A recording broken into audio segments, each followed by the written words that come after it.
Imagine an animal shelter that is quiet and smells clean. The dogs are peacefully lounging on beds, happily chewing away on stuffed chew toys, or sitting calmly at the front of their kennels, wagging hello as you approach. The cats are curled up in beds on elevated platforms or batting at dangling catnip toys. Volunteers are busily training dogs throughout the facility, and cat cuddlers are patiently teaching young, playful cats to play without using their claws. This is a shelter that people travel for miles to visit, lining up to adopt the friendly, well-trained residents. These are cats and dogs that will easily settle into their new, permanent homes. In this shelter, everyone who walks in walks out smarter and more aware of the needs of companion animals. This is an Open Paw shelter. Open Paw is designed to address the unwanted animal problem through the education of people and animals. The primary goal of Open Paw is to educate pet owners about animal behavior and care. Our second goal is to turn every animal shelter into a pleasant, friendly, quiet place where members of the community can go to learn about animals and about basic training and behavior. And we want to change the way shelters are structured so that while animals are in the shelter, they learn or retain social skills, house training, and basic manners instead of losing those skills. So pets leave the shelter much better able to live successfully in a new home. We want every animal shelter to become a dog and cat university, where not only animals, but also people can learn. Open Paw's mission is to give people and their pets the tools they need to build a lasting and successful relationship with one another and with their community.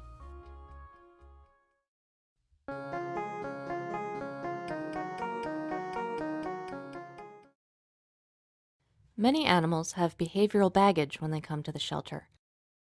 And sadly, many animals deteriorate quickly in the shelter environment. Shelter animals often become de-house trained, hyperactive, noisy, anxious, and lonely. Unless you're using a vigorous socialization and training program, the animals become less and less adoptable with each day that they stay. While there are many physical health regulations for kenneling animals, there are no standard guidelines for the animal's psychological health when kenneled. Open Paw has created minimum mental health requirements to provide for shelter animals' adoptability, comfort, and needs for companionship, entertainment, and education. The minimum mental health requirements are a comfortable bed or den, the opportunity to use a dog toilet area outside of their kennel at least 3 times a day, and a reward for using it, sufficient entertainment, including stuffed chew toys such as Kongs or big kahunas, hand feeding with any leftover food stuffed in chew toys, no feeding from bowls, interaction with at least 20 people each day, including at least 5 unfamiliar people,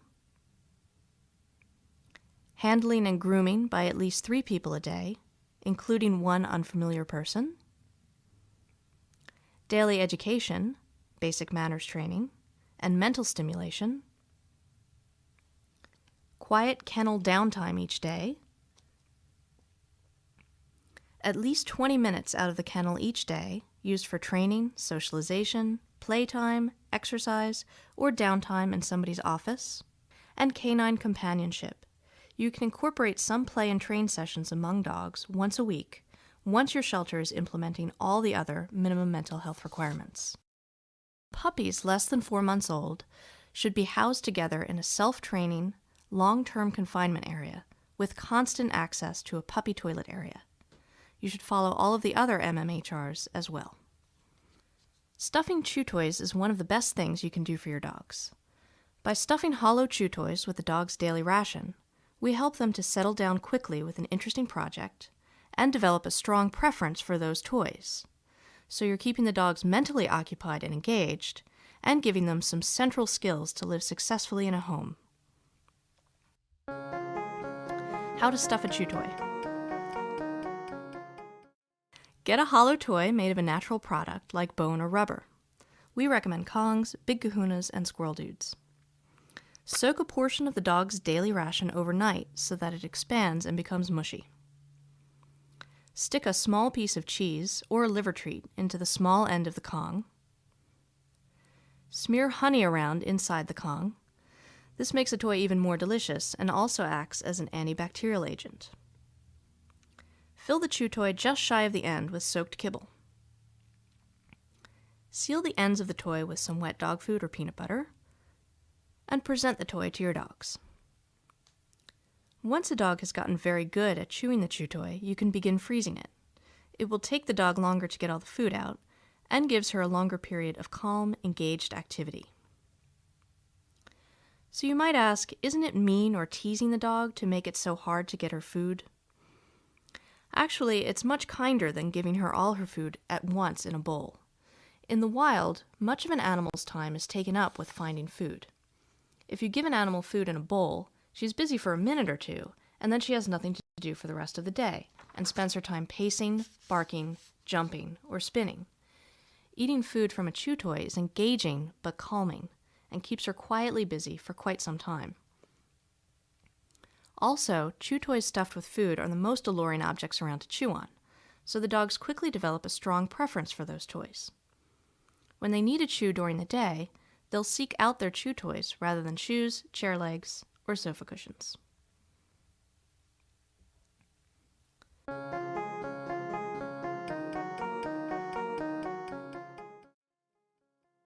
Open Paw Level 1 is essential to our goal, increasing the adoptability of resident dogs. Level 1, we work on kennel presentation, and this is to help them remain calm and quiet in the kennel. That's to help then, therefore, the noise and the energy level in the kennel environment, which also helps potential adopters. I think it's really stressful. People come into a shelter, they have this idea that, oh, it's a sad place. And even though this is a beautiful building and you're probably doing a great job, there's that idea that a lot of people have. If it's noisy or if the animals are pacing or seem stressed out, that's going to obviously reinforce that. So if they can be calm and hanging out and just kind of waving at people when they come in and just coming over and giving little kisses and cute little butt wiggles, people will be able to relax a little bit. And when they relax, that's when they're going to be able to make a better decision or make a decision rather than coming in and leaving kind of overwhelmed. In Level 1, you learn the two most powerful and effective training methods available: form and positive associations, or classical conditioning, and reward training. You'll be amazed at what you can do with these two simple techniques. Level 1 will always be the most important thing you can do. Anyone can do it. And I mean, people can come in off the street in their work clothes. Volunteers, people who don't have a lot of time on their hands. This is something they can do that on a regular basis. They can come spend 10 minutes, make a couple rounds, cats and dogs, say hi to everybody, do some classical conditioning and some reward training. It's the most efficient way for people to help animals on a regular basis and see the difference, the impact immediately. Just by standing outside of the kennel and hand-feeding pieces of kibble to the animals, you'll be able to teach resident dogs to enjoy their environment and to enjoy people approaching their kennels, teach the animals to impress the heck out of potential adopters, and establish and maintain a quiet kennel. Really, it's true. If you can do this, you have already made the dog much more comfortable being in her kennel, made her more friendly and approachable for potential adopters, and given her a much better chance of being adopted. No one wants to adopt a scary, barking dog, but who wouldn't want to adopt that cute, tail-wagging dog as she sits happily to greet them? Classical conditioning. In classical conditioning, we train the dogs to associate something they already like very much, dinner, with something we want them to like, being in their kennel and having people approach the kennel. Because lots of people will be feeding a piece of kibble to the dog as they approach the kennel, the dog will progressively form an association between people and being fed kibble. So as people approach his kennel, the dog will no longer think, "Oh no, another scary stranger." Instead, he'll think, "Hooray, another fun person coming to give me some dinner." The dog will then be less inclined to bark, lunge, growl, or hide. He'd much rather approach with a happy face and a wagging tail. So what do you do in classical conditioning?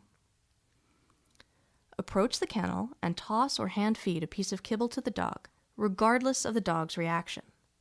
If you're a child or a man, you should give more kibble. Don't hover or pressure the dog. If the dog seems frightened, simply toss a kibble, say a kind word, and move on quickly. Go past the kennel several times in a session. Each time you walk past, you're forming a stronger positive association. Don't encourage the dog to come forward or request any specific behavior. Just walk up to the kennel and toss a piece of kibble.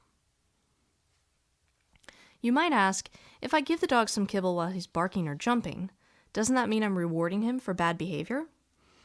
Don't worry if they're barking. Don't worry if they're jumping. Not right now, not at the first part of this. When you're just working on classical conditioning, doesn't matter what they're doing. They can't sniff a treat or eat a treat and bark and jump at the same time. So technically you can say you're rewarding quiet behavior, or you could say that you're luring quiet behavior. But aside from that, we're working on the emotional learning at this point, okay? The idea is that we have to improve the dog's emotional response to seeing a person approach the kennel before we can do any more training. The more times you walk past and offer a piece of kibble, the more strongly the dog is associating your presence with the arrival of some dinner.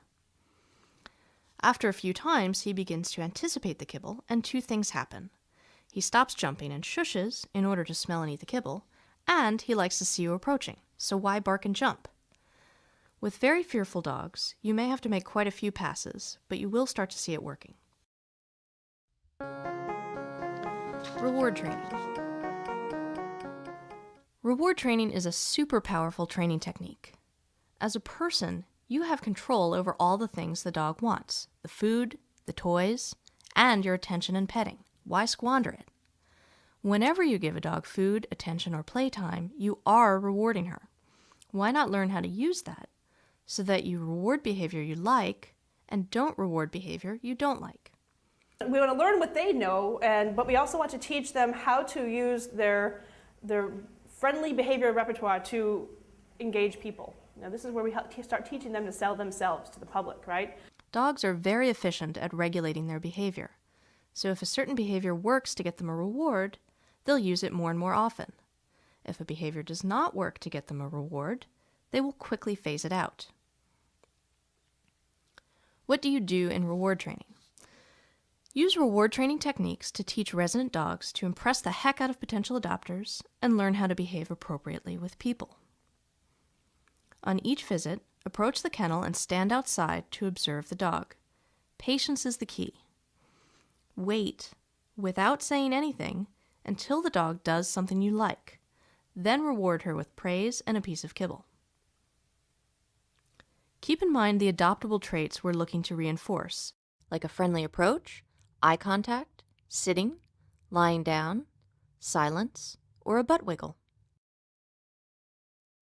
Tail wagging isn't necessarily a sign of friendliness. It's more about tail carriage, tail posture.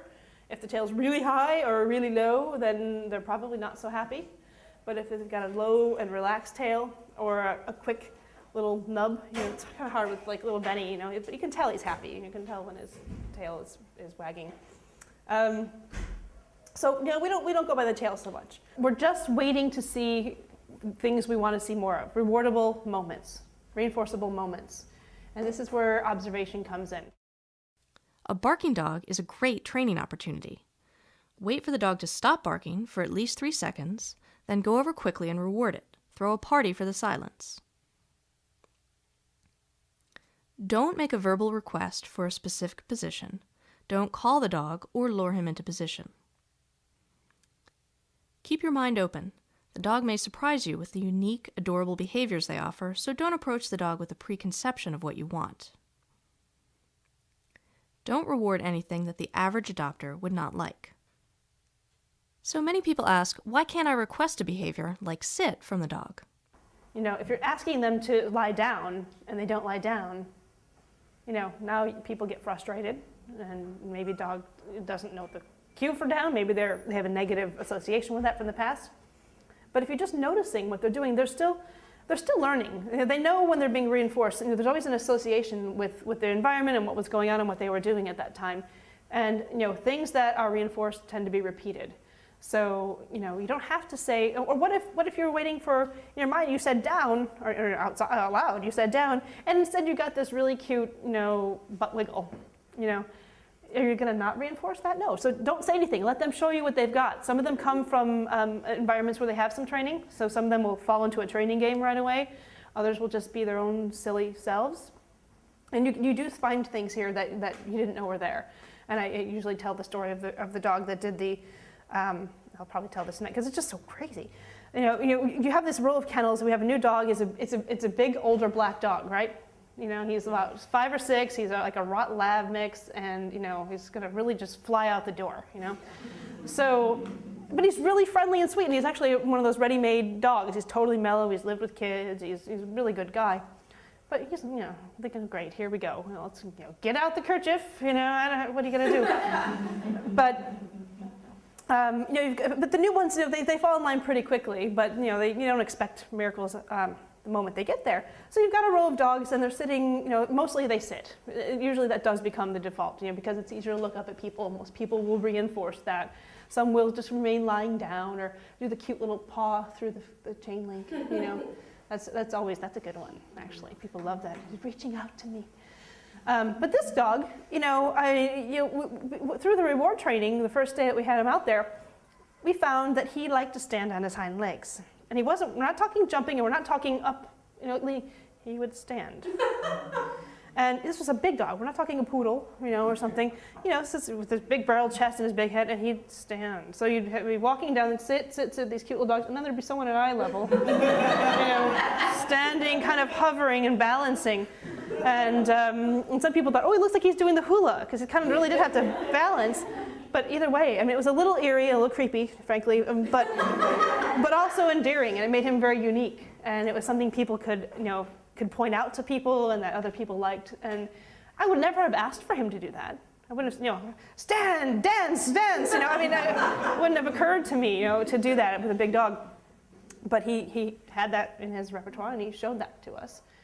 Another question people have is, why can't you go into the kennel with the dogs? You volunteered because you love animals. Why can't you cuddle with them yet? The most important reason is safety. These animals have large teeth, and they can hurt you. And if they hurt you, they hurt themselves. They're also in a stressful environment, even though we make it as nice as we can for them. Consequently, they may react to things in the shelter that they might not react to in a home environment. They may be perfectly happy with you and with what you're doing, but be disturbed by something that happens outside the kennel. Or they may be perfectly happy until you inadvertently do something that upsets them. As you go through your training, you'll learn how to check the dog or cat for sensitivities and how to diffuse a situation if an animal does. But these are acquired skills that take some previous knowledge to master. As a novice trainer, it's very dangerous for you and for the animals if you enter the kennels at this point in your training. If you feel very confident at any level, you may always request to take the test at any point after your orientation and move on to the next level.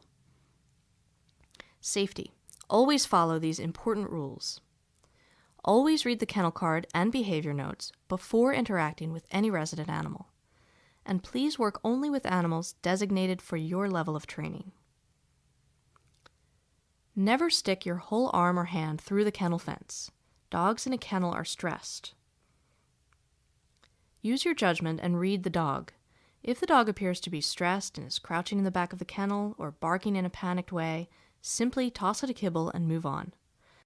I often recommend tossing rather than hand feeding, because not everybody has a soft mouth, and some people are less tolerant. It doesn't matter if it's on the floor. If they know where it's coming from, you toss it. A lot of them get good at catching. It's kind of an extra bonus thing if they can catch the kibble that's flying at them. Also, every time that you toss kibble, you're tossing it away from you. And so they're being reinforced for coming forward. You're tossing it away, and it gives them a chance to come back around for another round, actually, rather than just staying at the front. There's really no harm in any of that. And as long as you're putting dogs back in the kennels where they came from, you're not contaminating. They're eating kibble off the floor like that never happened before with the bowls. Hovering in front of the kennel will not improve the situation because the dog needs more classical conditioning before it can respond to you helpfully. If you feel it's too much pressure, you can always go back to just classical conditioning, walk away, toss something. You're never doing any harm. That's the good thing. At the very least, you're always doing classical conditioning, so you're not going to hurt them unless you're putting on way too much pressure. I think everyone here is sensitive to that. So. Remember to follow your local facility's guidelines, such as dress code, for safety when interacting with the animals. OpenPaw Level 2, Hyperactivity Management. Unfortunately, one of the fastest ways for a dog to convince a person not to adopt her is by exuberantly greeting that person. This is because a dog's happy greeting behavior looks like scary, intimidating behavior to humans. The dog jumps up, paws or mouths, and may even bark loudly. The dog is as happy and excited as she can be, but the person is thinking, no way could I live with this. We're getting them ready for presentation as well, right, for a potential adopter. So if somebody comes in and we've done our level 1 training and this dog has gotten really good at sitting politely or doing a cute little wave or just looking happy and with soulful eyes every time people go by, they're gonna get attention, right? Even the bigger, older dogs and the black dogs will get attention when they're doing social, active, cute things in the kennel.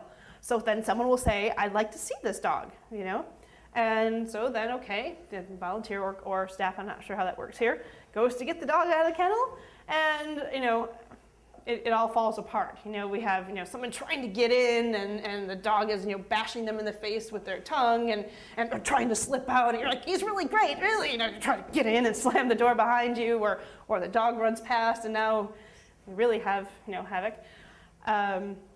You get in, and it's difficult to get the leash on. This isn't impressing the person who's trying to imagine taking this dog for a walk every day.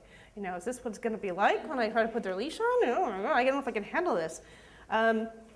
Fortunately, we can use the reward training ideas we learned in OpenPaw Level 1 to teach the dog to greet people in a socially acceptable, polite way. Potential adopters are very impressed when they see the dog they like sitting quietly and politely to be dressed in her collar and lead, and sitting again to exit the kennel. Now they're thinking, wow, what a great dog. The focus of Level 2 training is to teach the dog to display appropriate manners while a person enters and exits the kennel, to sit politely while his collar and leash are attached, and not to jump up. At Level 2, we continue to use classical conditioning and reward training, only now the reward is you. You will reward calm, quiet sitting by opening the kennel door and coming into the kennel, and by putting the dog's collar on. As you repeat the steps of Level 2, you're also conditioning the dog to learn that getting her collar on is not as exciting as she thought. Sure, it's still rewarding, but it doesn't necessarily mean that a walk is coming. So it becomes easier and easier for the dog to behave properly at the sight of a person with a collar and lead. How do you do hyperactivity management? And we're just going to, without telling them, we're going to help them to figure out by our behavior that they need to at least have 4 on the floor for the more wiggly ones, and for the more sedate ones, that we think can handle it, they should, sit preferably a little bit away from the kennel door if we can get that, but we're not going to be that picky at first. It's all successive approximations. We try to get what we can. So choose your battles wisely. If you've got a wiggly door charger, we're not going to ask them to go sit on the other side of the kennel and sit for 10 minutes while we come in and out. When you're entering the kennel, wait for the dog to sit before opening the kennel door. If the dog jumps up or barks as you lift the door latch, step back and wait for him to sit again before attempting to enter. Repeat this process as many times as necessary until the dog remains sitting while you open the door and enter the kennel. There's several points where they're going to get excited. As you approach, they're going to get excited. You can do a little Level 1 for just a second if you want to warm them up. And you try to go in and you're just waiting. They start to, you try to open the door, they pop up. You back away for a minute, and every time they do the behavior you don't want, you're going to back away for a minute. If you get 3/4 of the way in and then they jump up, continue to go in and then wait them out to get calm again. If you're halfway in or less, back up. Go back out again. Does that make sense? See what I'm saying? Don't push the dog aside with your arm or leg as you squeeze in. Don't open the door and enter the kennel while the dog is standing, jumping up, pushing to get past you, or barking. Repeat this several times in a session. So many people ask, why do I have to step back and wait for the dog to sit every time he jumps up or barks? We want the dogs to sit and shush every time he sees someone approach. If you sometimes open the kennel door or enter the kennel or put the collar on while the dog is jumping up or barking, he won't learn the pattern. In order to get that kennel door open or get my collar on, I must sit. Once inside, wait for the dog to calm down again before interacting with him. Wait for the dog to sit before putting on the collar or gentle leader or attaching the leash. Start over every time the dog breaks position. Repeat this process several times in a session. Don't put the collar or gentle leader on or attach the leash while the dog is standing or jumping. And don't physically push the dog into position. The idea is not to, the end goal is always to make sure the animal's comfortable and having a good experience regardless of what you're doing. Don't think about what your goal is. If I want to train this much today, it's got to be what they can handle and what they're comfortable with. So why can't you push the dog into position? The most important reason is for safety. You don't know everything about this dog. He may hate to have his rump touched, or he may have arthritis in his hips so that it's very painful if you push on his rump. Any number of things could make the dog sensitive to being pushed into position. Consequently, it's very dangerous for you to go into an enclosed space with the dog and suddenly begin to push it around. Don't do it. Furthermore, we want a dog that automatically sits when it sees a person approaching her kennel, not a dog that has to be pushed into position in order to sit. When you're exiting the kennel, wait for the dog to sit and then back out carefully, or toss a few pieces of kibble to the far side of the run and slip out backwards. Always face the dog when entering and exiting the kennel. Look and call out before you open the kennel door to make sure another dog is not going past or another person is not exiting a kennel. So why must you always face the dog? Dogs are much faster than we are. If you throw a piece of kibble for the dog and then turn around with your back to the dog to exit, the dog may easily have time to snatch the kibble and still slip past you and escape. This is a major safety issue. Also, if you're in the kennel with a dog and you turn your back to it, it may catch you unaware and jump on you with its exuberant greeting and accidentally knock you over. This poses a risk of injury, so never turn your back on the dog. Always follow these important safety rules. If a dog doesn't have a very good eyesight, they might be a little more hand shy or freaked out by your hands coming for their collar. So be aware of that. If they can kind of only see shadows or they don't see it till it gets really close, you can have more of a startled response. Same with dogs with poor hearing. If they don't see you directly in their line of vision, you sneak up on them, they might have a funny response. Be very cautious whenever you're inside the kennel with a dog. Remember that despite the fact that we do all we can to make the dogs comfortable and happy in their kennel, the dogs are much more stressed in a kennel situation than they would be at home. Since they are stressed, it will take much less to make them react than it might in a home environment. Even if they're perfectly comfortable and happy with you, something outside their kennel may upset them, so always use caution. Never get on the floor inside the kennel. Never put your face next to the dog's face. Never turn your back on the dog. If a dog reacts aggressively to something happening outside the kennel while you're inside, back away from the dog and stand quietly until he calms down. If you're feeling overwhelmed, shout for help. In an emergency, toss all of your kibble away from you, scattering it over the floor, and exit promptly. Don't hesitate with the kennel door open. Either enter or exit the kennel promptly and close the door quickly. Be sure that your dog's equipment fits properly. We recommend practicing Level 2 with a partner. Consult your local facility for guidelines. Them nicely, but always be aware that they are new, they're under stress. It's a really stressful situation, even under the best of circumstances. So don't turn your back. We've talked about this a few times. Keep your back to the wall if you can. don't go low if you think you're not going to be able to get back up, or because they're going to be too pushy. If you've got a pushy dog that gets really excited and jumpy, probably not best to go low and get your center of balance off. The good news is usually the dogs most likely to push you over are the big ones. You don't have to go low. It's easy to reinforce them from being tall. But as an alternative to that, it's not necessarily better to go bending over and reaching either, right? We don't want to bend over them and loom over them. That's not good either. So you kind of have to perfect the slightly bent knees, deliver from here. You don't want to put your faces in their face either by bending over into them or by getting low and right in their faces, unless you're really comfortable with them. And there's plenty of dogs back there where this is fine. The way we're working with them is an ongoing behavior assessment. We're able to interact with them in as normal a way as possible by giving them walks and attention and training and playtime every day. And we're getting information, a little more information every day. We get to know them a little bit better and see how they react in different scenarios. Hopefully we're also seeing improvement in their behavior. The other nice thing about working with them every day and doing so much reinforcement for the nice basic things that we're doing is that you can change their emotional response. So while we're doing an ongoing behavior assessment, we're also helping them to hopefully improve their behavior and their feelings about us. And Cody would be a good example of that, I think. Today, is everyone kind of familiar with Cody from this morning to even to this afternoon? Or the people anyone that was here yesterday, Cody yesterday compared to Cody today. And he wasn't so happy. He was not, he was a dog, Cody was a dog that you couldn't even fully assess because he was so, was he fearful, was he growly, was he unhandleable? He was growly and snappy and very aggressive. Growly and snappy and, kind of a typical Cocker Spaniel, right? Yes.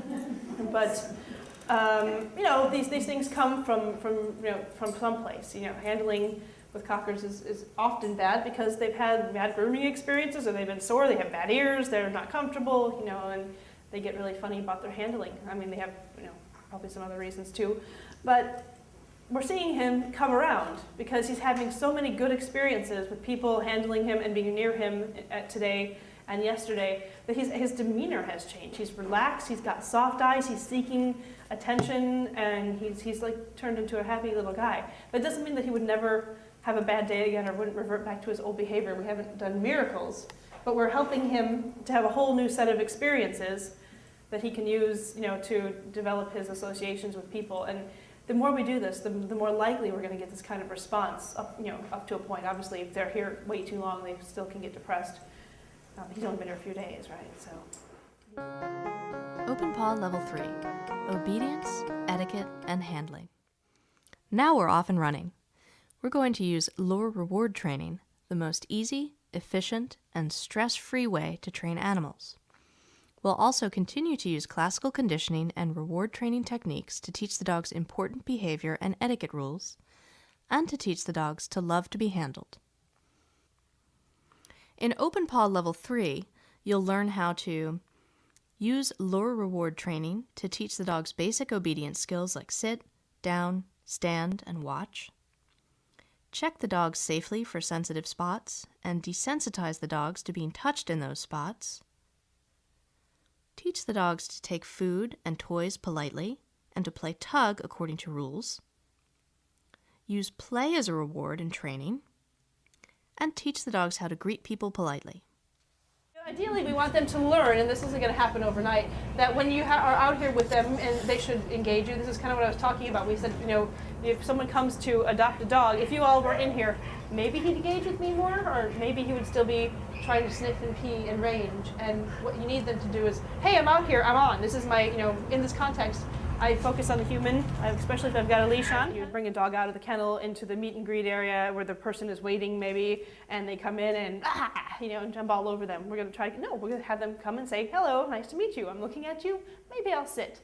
Oh, maybe I'll come and touch your hand. And, that's all really important stuff for them.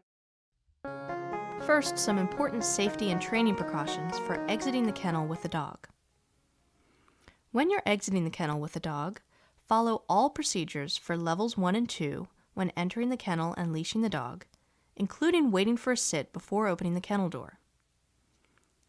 Lure the dog into a heel position at your side with a food treat, and quickly go to the designated toilet area first. When you're taking a dog from its kennel, always give it a chance to relieve itself in an appropriate area right away. when you're doing a potty walk and when you're doing point A to point B, you're managing them to get them through to where you need them to get to as quickly as possible, as efficiently as possible, and as safely as possible. Okay, so my big pet peeve, if I were here, would be calling out around corners and at doorways that you're coming through with the dog, and then, so you don't just let them barrel through a doorway around a corner before you. That you need to be there and see that there's not another dog around the corner, or something going on. Come here, sweetheart. Come here. We're going to start in a minute. So you want to keep the leash short when you're doing a point A to B walk, so that they're not ranging and sniffing or lunging around a corner or at another dog. And ideally, you want them not to be pulling. You still don't want, they've practiced pulling, all of them from Godiva's age on up to fire truck's age. They've all had plenty of practice with a tight leash. When there's a tight leash, it's a conduit between you and the dog. They don't really need to pay so much attention to you. They know exactly where you are. They can feel you. So they're going to drag you around, right? As I said the other day, if you were to ask most dogs what going for a walk was, I think they would probably call it go for a pull or a drag, right? They don't, just them, that is what a walk is. Tight leash brings them a certain amount of security without having to pay attention to you. You want them to learn to pay attention. So you want to keep it. It's not necessarily always easy, right? Because they're pulling, right? It's not going to be easy. So what we're going to try to do is notice what I'm doing here. Also, I don't know how much leash training you get or don't get. Safety-wise, bad idea. We don't wrap leashes around us. And come here, sweetie. Come here. Come here. And the best way really to do it is to have your thumb in the loop, and then fold it up and grip it. You got a good grip, but you're not going to break your wrist. You can let go if you need to, but it's not going to slip off either. We don't do this either. That's not how you're going to. Yeah. No, I can't even do that. So you want to hold it with your thumb in the loop and then keep a grip on it. And that way you can let out leash if you need to. You can gather up more if you need to. You have a nice grip there. So management and potty walks, I don't mind if you have some kind of nice treat in your hand for this. And we try to keep the leash short, so if she does get away from you or gets bored, she's not going to go anywhere. And we just lure her around. Come on, we try to get her through the kennels and get her to where she needs to go. She's practicing being at our side and staying with us. Yay! Haven't given her anything yet. And then hand her off to where you need to go. Pretty easy. Not always. Some dogs are a little more distracted. If you're going up and down the kennel area, it might not be as easy. But something to practice. Get them used to doing that. And try to keep them with you. For potty walks, you're just going to rush them outside. Get outside and then let them go pee. A way to get them to go quickly, obviously, is to start this kind of thing first thing in the morning when they really have to go. But is to bring them to whatever potty area you designate and then stand in one place. Every time you move, they get distracted. You want them to sniff and pee. You can move a little bit, but you can now maybe give them their whole leash range, but don't keep walking all the way around for most of them. You want to kind of stay in one place and not give them a lot of attention. What's she doing over there? She keeps wanting to go. Oh, there's crumbs. And just kind of either walk in a very small area back and forth or stay in one place, kind of ignore them until they go. When they go, then you give them a little moment of attention, a little moment of playtime, just before you bring them back in.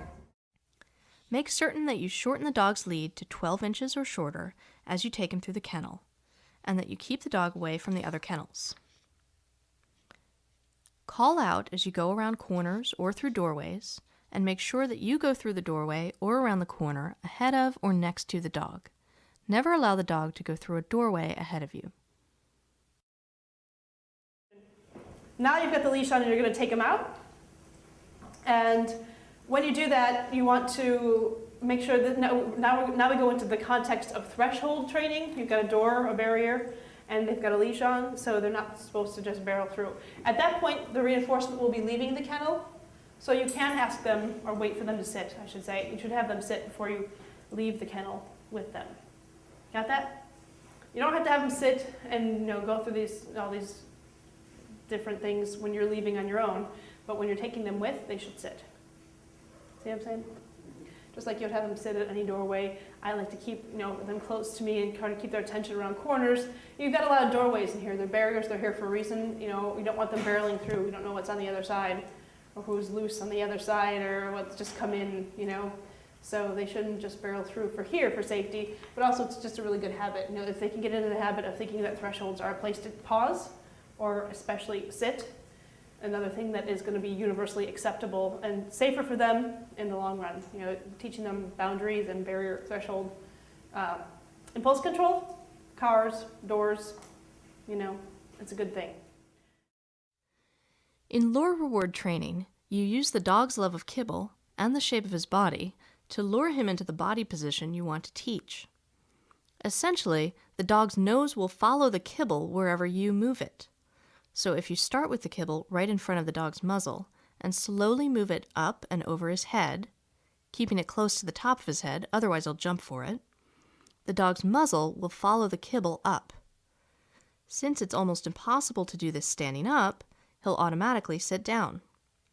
The motion your hand makes as you do this is very close to the hand signal for sit, so that as the dog gets better and better at following the lure, you can first gradually phase out the lure, then make the hand motion smaller and smaller, so that you end up with the hand signal. The same goes for down, stand, and watch. How do you do lure reward training? Take the dog to an enclosed, designated training area and keep the dog on her 6-foot lead or on a long lead while you're training. Lure the dog through the standard training sequence. Watch, sit, down, sit, stand, down, stand. Vary this sequence regularly. Hold a food lure in your hand to guide the dog into position. For sit, begin with the kibble near the dog's muzzle. Slowly raise the kibble up and over the dog's head, keeping it fairly close to the dog's head. If the dog raises her forepaws off the ground while you are luring a sit, you're holding the lure too high. Start over, keeping the lure to about 1 inch above the dog's head. For down, start from a sit at first. Begin with kibble near the muzzle and slowly move the kibble down between the dog's front legs. The dog should shift its weight in order to lie down. If the dog pops up from the sit, put it back into the sit and try again. Try moving the lure a bit forward or backward. Now for luring down, if you lure out too far, you get them standing. You're trying to get her to lie down and you end up with a stand. It's much easier to get them initially when you're first starting them on the down, it's much easier to get them to lie down from a sit. So you don't want to pull out, you want to go straight down in it. See the difference? See what I'm talking about? For stand, start with the kibble in front of the dog's muzzle and, with your palm facing the dog, move your hand forward and away from the dog, keeping your hand parallel to the ground.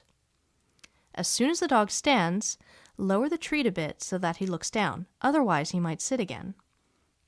If the dog lies down, you've lowered the treat too far. If I were to stand and then lift up, I'm going to get a sit again. So you want to do stand and then push kind of down, get their nose back down and push into their chest a little bit. Well, let's see. For watch, show the dog that you have some kibble, then raise the lure up to the bridge of your nose. As soon as the dog makes eye contact with you, praise it and give it the food. Reward the dog with a food treat at least once in the sequence. At first, you should reward the dog for every position, but as he gets better and better, you may begin to phase out the rewards. First reward every 2 or 3 positions, then every 5th, etc. You should still give a bit of kibble every 10 positions or so. The dog is being so good, he should be rewarded for his brilliance. Distraction level is always going to be a challenge. When they're fully hand-fed and they're getting all the different levels every day, it'll be easier to get them on board, but you're still going to have the distraction of smells and other dogs. I think the most challenging distraction is other dogs, wouldn't you say, for most of them? And so how do you desensitize? I would recommend doing little desensitizing sessions where you have, if you're setting up times either for staff or volunteers or both, where you have just a few minutes and people are lined up out in the yard, everybody has their own dog, and you do a little bit of the morning hand feeding or a little bit of just eye contact training. It doesn't have to be every dog, but get a few out at a time. We do a lot of group level 3 trainings where there's several dogs out at once and they're learning to be either in this room or in the yard together. And you can just do the standing or sitting at different points and just get them used to being around each other and having it not be that big of a deal and teaching them to focus on a person. So why can't you just place the dog into position? Isn't that a lot easier than luring him into position? Again, safety is the most important concern. The dog may be sensitive to being touched on the rump for any number of reasons, so you should never simply push a dog on its rump. Furthermore, because touch is one of the most relevant things to a dog, if you place the dog into position, you're teaching him to sit, for example, only when someone pushes on its rump. Why do we vary the sequence of positions when we're doing lure-reward training? Good question. Basically, we vary the positions so that the dog has to pay attention and really figure out what we want her to do. If we just do the same sequence of body positions over and over, the dog gets into a routine. Instead of learning the body positions and the hand signals for them, she's just learning the routine. Handling and progressive desensitization. Consider the dog in a home environment. She'll have to be bathed, groomed, and clipped. The vet will have to examine her. Children will want to play with her and may tug on her ears and tail. She may accidentally get tripped over or stepped on. If the dog has never had experience and practice with handling and progressive desensitization, the things that happen in a home environment can well become too stressful, and she may bite when too many stress factors come into play. Dogs who have experience with these exercises know that being handled, and even having things they like taken away, are good things. Instead of biting, a dog who's been well trained at level 3 is much more bomb-proof in the home. How do you do progressive desensitization? Hold a handful of kibble in front of the dog's muzzle while you carefully brush your other hand over her body. If the dog stops worrying at the kibble, licking, nibbling, nudging, etc., at any point, you may have touched a sensitive spot. Back off and cautiously work your way back towards that spot, watching closely to see if the dog stiffens, turns her head or rolls her eyes to look at you, jerks her head around, or pulls away from you. If she does any of these things, immediately back off and follow the detailed instructions in the 4-level training book to progressively desensitize an area. So we're going to start really gradually by just kind of feeling them out. Maybe you have a little piece of a higher value treat that you have on their nose, keeping them kind of busy and interested, and you just kind of lightly go over their body, and you're looking for subtle signs of discomfort. We're not going to wait till the dog bites you to say that he doesn't like this. Usually they'll give you many cues before that. And things like freezing. If you have had a pretty wiggly body and they stop, probably means they're not comfortable. If they orient to your hand, even if it's with licking or mouthing, gentle mouthing, it usually means they're not so happy with it. You think about it, if your significant other kind of puts their hand on your knee or arm around you don't go, you don't whip your head around and look at them. Progressively desensitize areas by gradually increasing the pressure and length of the physical contact while feeding kibble. Feed kibble after each touch, unless the dog is already like putty in your hands. Handle the dog's collar, all 4 paws, both ears, rump, tail, and muzzle. We want the ideal goal is that they're going to start melting like butter. You want the relaxed, happy, with all floppy dog for everything if possible. Or if they have a sensitive spot, you want to at least get them to the point where they're not going to, bite for that.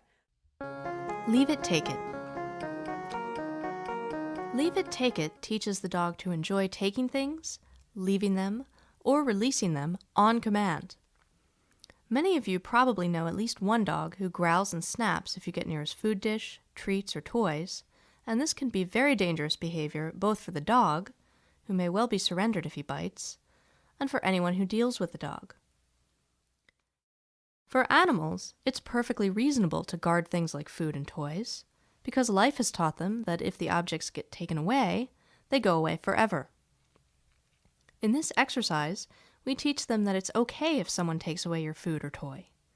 We do this by repeatedly offering the food or toy only when the dog is sitting quietly for it, and by repeatedly taking the food or toy back, praising the dog, and offering a food reward for releasing it, and then giving it back. Voila! If you release the food to your person, you get another treat, and then you get the original food back. What a great deal! Before this exercise, it would be foolish for the dog to release a valued object. After the exercise, it would be foolish not to. How do we do leave it, take it? Hold a piece of food in your closed fist. Allow the dog to sniff and lick at the food, but gently say, leave it. Allow the dog to worry at the food. Eventually, it will give up and withdraw its muzzle. Remember that with some dogs, it will take longer than with others. Have patience and wait it out. Say, good dog, take it, the instant the dog breaks contact with your hand, and offer the reward by letting it fall into the flat palm of your hand. Repeat this exercise several times. Each time, delay offering the reward for a bit more time after the dog breaks contact. Tug-of-war rules and play in training. What does tug-of-war do? Tug-of-war is so much fun and a wonderful way to teach the dog a whole bunch of important things. By teaching the dog tug-of-war rules, we continue to make a safer dog who is happy to have strangers and children approach his toys, and is happy to release the toys on command, and who never puts his teeth on skin. Once the dog knows the tug-of-war rules, he can release tons of energy by happily playing. We can now use play as a reward in training, so now you have double the fun to offer the dog for good behavior. And by combining playing with short training interludes, you teach the dog how to settle down quickly even when he's very excited. How do we play tug-of-war? Practice a release command, leave it, before getting into the game. Give the dog a tug toy and prompt her to release by saying, leave it. Continue to reward the dog with a food treat or simply by resuming play. Once the dog releases the toy, reward her immediately and then offer the toy back and say, good dog, take it. Practice this several times before you start the tug-of-war game. Repetition is key with this because it does not make intuitive sense to the dog to release what she already has and wants. We have to recondition the dog to see that releasing the toy is a good idea, and this may take a while. Once the dog gets quite good at releasing the toy for a food lure, start asking her to release the toy without a lure in your hand. Continue to reward the dog immediately, and continue to offer the toy back to the dog after you've rewarded her, saying, good dog, take it. Train the dog to only take or retake the object when invited to do so. Whenever you initiate the game, even if you've worked with this dog before, say, take it, and present the appropriate tug toy at the same time. Have a timeout for at least a minute if the dog tries to retake the toy without being invited to do so. Then invite the dog to take the toy again. Alternate frequently between playing the game and doing obedience training, asking the dog to sit, lie down, stand, let go of the toy, etc. This will help reinforce obedience in the dog when she's excited over anything, and you can use the continuation of the game as a reward for obedience. Dramatically say ouch, but don't squeak if the dog accidentally touches your hand or any other body part while taking the toy, and have a timeout for at least a minute. Don't slack off about enforcing the rules. End the game if the dog makes the same mistake 3 times in a row. We must make our rules clear to the dogs and teach them that there are consequences for breaking the rules. Go back to leave it, take it. Why do we need to take periodic training breaks? This will condition the dog to settle down and release the toy, even when she's excited. This is important because a dog may be quite good at releasing a toy or piece of food, or obeying other requests when she's calm, but still entirely ignore you when she's excited. Out in the real world, her person will often need for her to settle down and sit while she still wants to play. Why does the dog need to be on a long lead or tie-out? This is for several reasons. First, for safety. Dogs can jump up to 8 feet, and even in a fully enclosed room, someone may accidentally open the door while you're working with the dog. Second, if the dog has free range of the room, you won't be able to walk away from her if she breaks the no teeth on skin rule. Why do we have to make such a big deal if the dog touches our skin with its teeth, even if it doesn't really hurt. Dogs have incredible jaw control and are perfectly capable of distinguishing between your skin and a toy, even in the middle of play.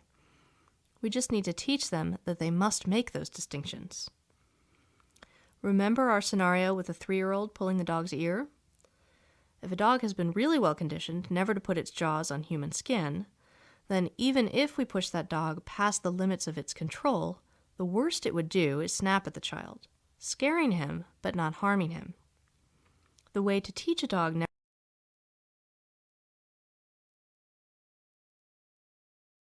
to put its jaws on skin is to have clear, meaningful rules and clear consequences for breaking the rules, so we make a big deal to get our point across.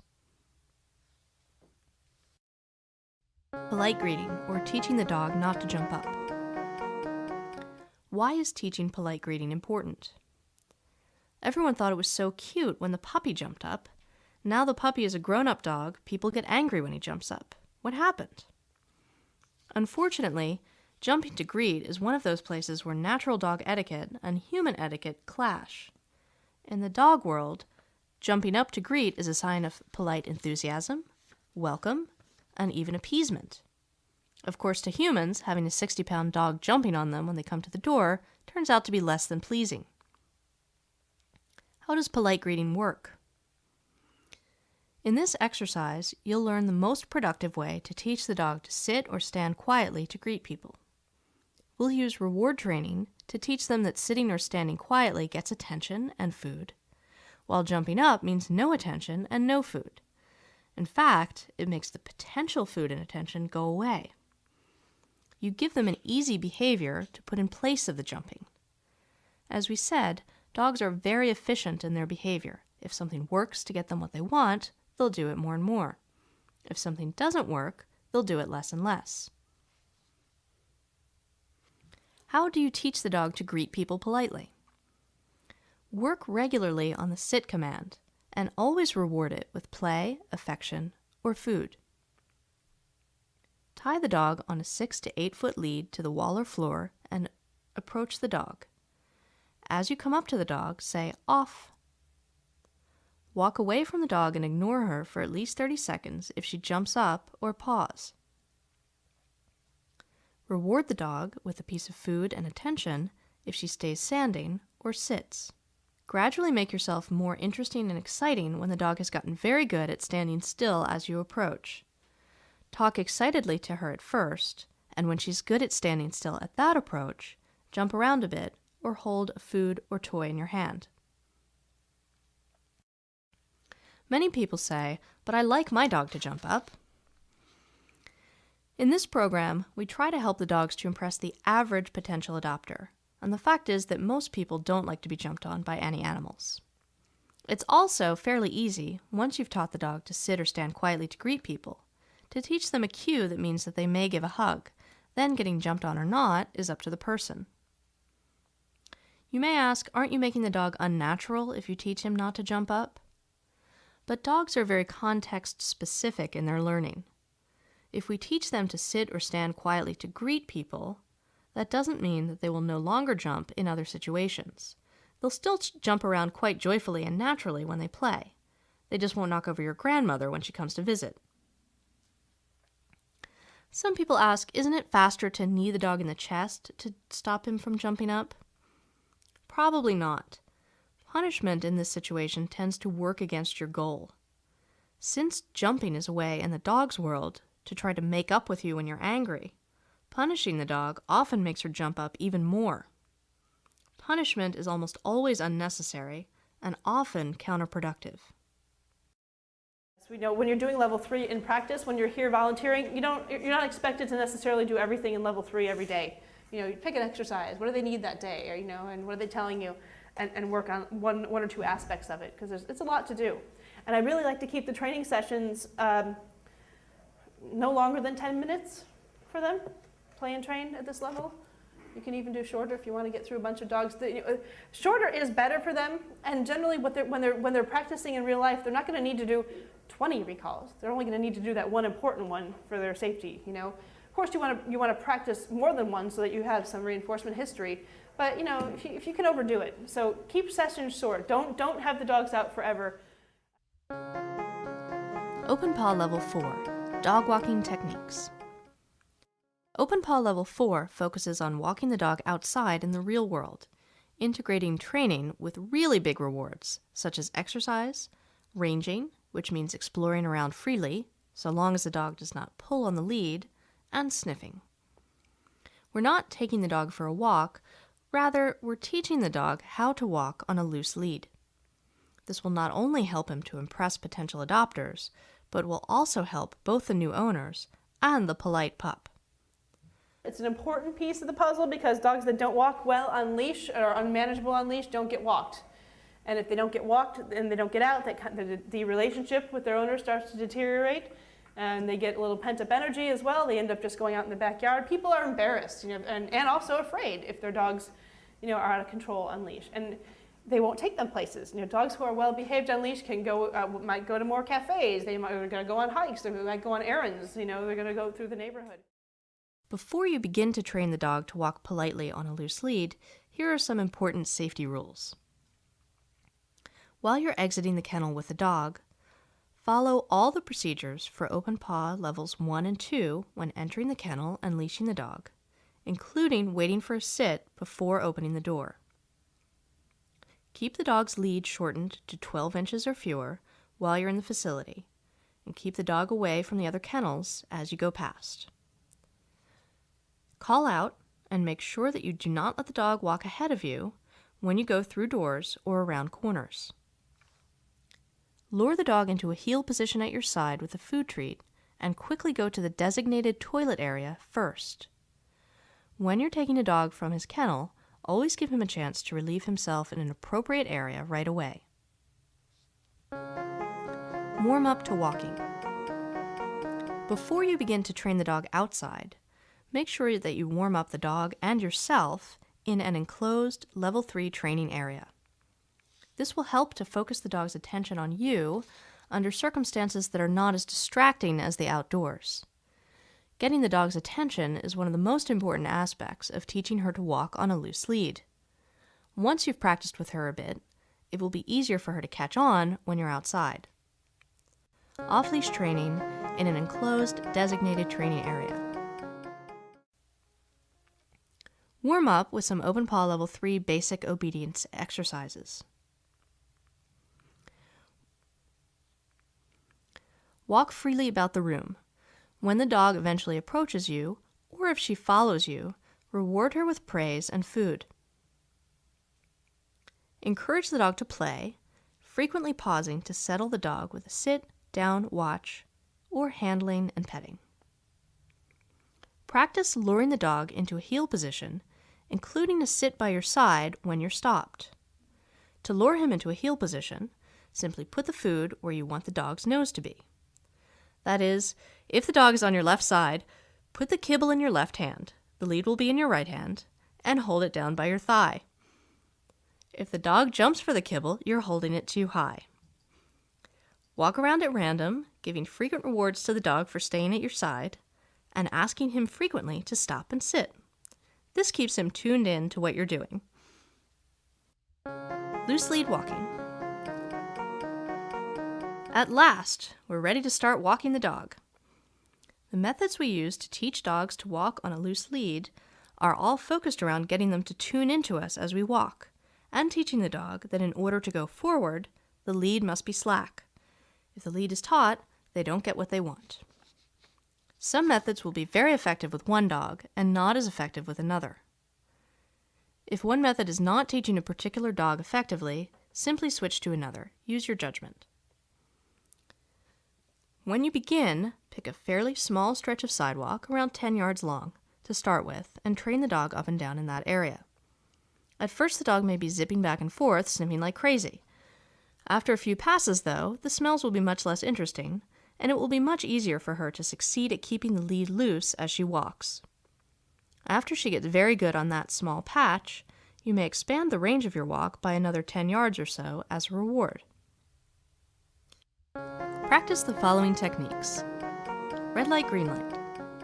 We do red light, green light. Only under dire circumstances. It's really dry for them and for the people. Basically, every time there's leash tension, you stop or do some penalty steps backwards. That works if they really want something over there and they're pulling it only focused over there. If you cannot get their attention. In red light, green light, you simply stop walking when the lead is taut. As long as the lead is loose, the dog may go forward, up to the end of the patch of sidewalk you've chosen, then you turn in the other direction. As soon as the lead becomes taut, stop without pulling back on the lead and wait until the dog loosens the lead. When the dog loosens the lead, immediately say yes or good dog and begin to walk forward again. Do this every time the lead becomes taut. If you cannot get their attention because there is something over there they want to see, then red light, green light to get to it. If it's something they can't have, let's say it's their favorite tree to pee on, or another dog they're going to see, or maybe their favorite person is across the yard, don't let them pull you over. That's a good time to use that reinforcement as as an opportunity to do impulse control. Pulling isn't going to get you there. Look at me. Okay, walk loosely. Good. As long as you're keeping the leash loose, we're gonna move towards what you want, and eventually you're gonna get there. And you might want to do something where if it's 20 feet away and they're really just learning this, you might just ask for a few steps of red light, green light, stop, go, stop, go, stop, wait, because they're still pulling, there's still tension. Take a few steps back, and then when you get maybe an eye contact and a few loose leash steps, then maybe run with them towards the thing, so you don't have to spend an hour getting there and they get the read. Okay, that's all I wanted. A little attention, a little bit of loose leash. Now let's go. Let's go say hi. Changing speed and direction. In this method, you make yourself quite unpredictable. The unpredictable walking, the fast back and forth like a duck in a shooting gallery thing also works well for dogs that are slow and laggy. You got to pick up the pace and be interesting and keep moving when they're overly sniffy or overly laggy. If it's just a slow older dog, let them go at their own pace. But if they're ignoring you or pulling in the opposite direction and kind of just keeping their head down, and that kind of thing might work well with someone like Easy, who's really sniffy and not so engaged. But if you're moving and talking to him and patting your side, you might get him more interested. Make sudden turns to the left, right, and 180 degrees. Speed up and slow down. Stop and back up. Anything so that the dog cannot simply haul forward and ignore you. You don't need to jerk the dog around, nor should you. Just turn and walk and he'll follow. Because you are being so unpredictable, the dog has to be tuned into you constantly to see what you'll be up to next. In order to be tuned into you, the dog will have to walk approximately next to you with his head tilted toward you. The result is that it's impossible to pull. Sit, watch, let's go, or baby steps. This method is particularly good for those dogs that pull very strongly. Here you literally take it step by step. Begin with the dog in a sit with a lure in your hand. Tell the dog, let's go, and take one step forward, then immediately lure the dog into a sit again. Continue to move forward one step at a time, having the dog sit at every step until she is quite good at this. Then take 2 steps at a time, then 3, and so on. One of the methods we use, and you don't necessarily use all 4 methods with all dogs. You find the 1 or 2 technique that works best for the dog that you're working with. I like to do with dogs that are super active and kind of running all around or big pullers. I like to do baby steps. This works with most of them really, where we have her sit at our side or somewhere near. We're not teaching heel per se. We just try to give them a different perspective and keep them on the side so they don't think they have to come around the front for sitting. And then we say, let's go, and sit. And I'm saying sit, but it should be an auto sit. I'm saying sit for you guys. But wanted to learn auto sit when you stop, basically. So let's go. 1 step, 2 steps, and then see 2 steps. I lose her for a minute. Come back here. So we're still on the 1-step program. Good girl. Good girl. Ready? Let's go. And sit. Good girl. Very easy. Let's go. And sit. She's moving towards the front again. It's okay. It's not so much about that as it is keeping her control. Let's go. Where are you going? 3 steps. Can I do that? Yoo-hoo! Hi. Thank you. Come over here. I know. Good girl. Let's go. Some dogs you really see if I take too big of a step or 2 steps, I kind of lose her, and she's tired now. When she was more energetic the other day, I was really losing her with 1 step. You want to make sure they're checking in regularly. Let's go. Sit. Come on, you can do it. Lure reward heeling. This is the same technique as we used to warm up in the Open Paw Level 3 training area. Use leash ranging, allowing the dog to wander along exploring, rather than moving along at a steady pace so long as she doesn't pull, and sniffing as a reward for attention and for not pulling. Don't walk if the leash is taut. Don't pull or jerk the leash to get the dog's attention. Many people ask, why is it so important that the dog walk on a loose lead? Isn't it more important that it get its exercise? Exercise is important, and that's why it's part of the Open Paw minimum mental health requirements that each of the shelter dogs get several walks a day so that they can stretch their legs and see the world. But we're focused on much more than amusing the dogs while they're in the shelter. Our goal is to get the dogs adopted into a great new home where they'll be able to run and play for much more than a few minutes a day. We also want the dog to function well once she's in her new home. And walking on a loose lead means that she'll be a pleasure for her new family to walk. That means that she'll get plenty of walks with her new family. If she pulls on the lead, she might become so difficult to walk that she gets fewer and fewer walks as time goes by. Furthermore, it's impossible for a person walking a dog on lead to wear the dog out. On the other hand, if you train a dog for an hour, he will be mentally as well as physically exercised, and then you'll see a really pooped pup. Always follow these important safety rules. Field trips must be authorized by the shelter director or dog behavior manager. Check with your shelter about rules for having field trips authorized. Keep the dog on a very short leash, about 12 inches, while on the shelter premises. Don't let your dog meet any other dogs unless you're specifically told to do so. Call out to other dog walkers that you're approaching, especially indoors or around corners.